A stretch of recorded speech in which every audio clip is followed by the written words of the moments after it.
Let's find the perimeter and the area of the figure below. Since this is a square, we have 4 equal sides of this figure, and 2 of the sides are 4.5 inches by 4.5 inches. So let's find the perimeter of this square to begin. The perimeter of a figure is adding up all the lengths of all the sides together. So we want to add up these 4 equal sides of a square for its perimeter. Since we know 2 sides, the third and fourth sides are also 4.5 inches, since a square has 4 equal sides.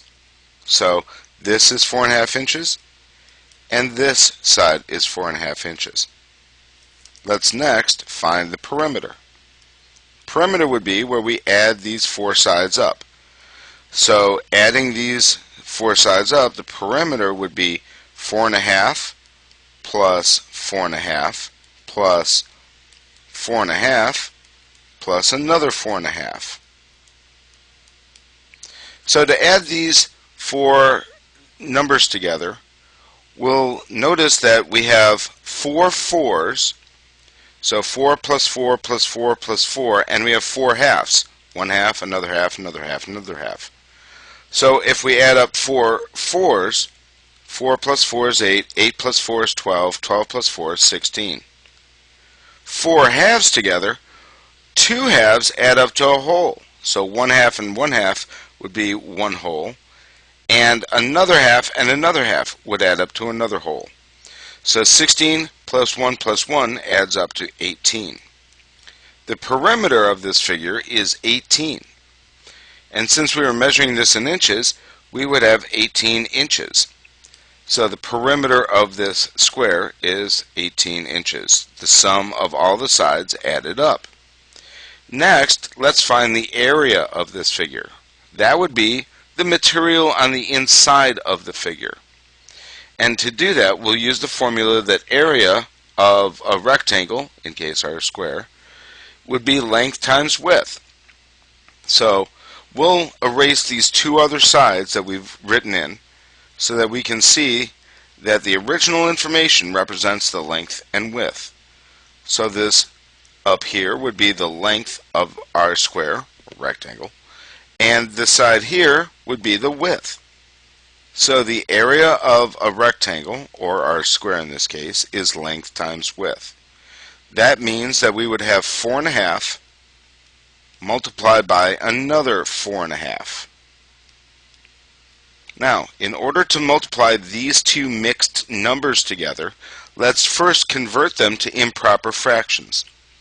To convert 4.5 to a fraction, we'll multiply the denominator times the whole part and add that to the upper part, the numerator, and then write that over the denominator.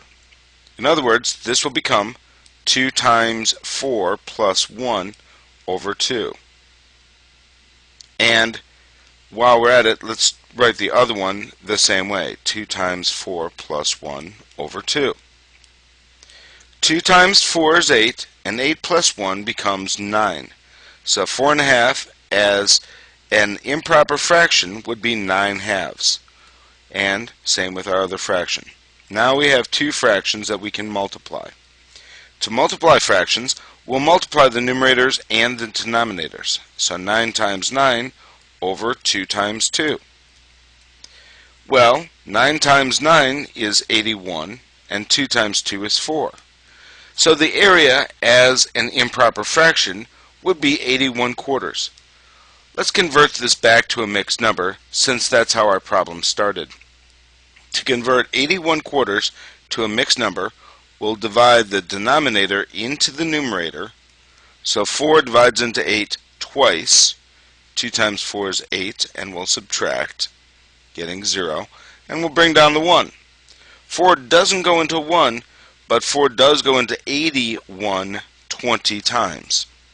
So 0 times 4 is 0, and subtract, we still have a remainder of 1. This remainder we'll write as a fraction of what we have as a remainder over what we were dividing by. That means 81 quarters, as a mixed number again, would be 20 and 1/4. The area of our square is 20 and 1/4. Now, in terms of units, we have an inches times an inches. This becomes square inches. We measure area as square units. So that means the number of square inches in this square would be 20 and 1/4 square inches. So our area is 20 and 1/4 inches, square inches. Perimeter is 18, going around it, adding those sides up. The contents in the middle, inside of it, would be an area of 20 and 1/4 inches.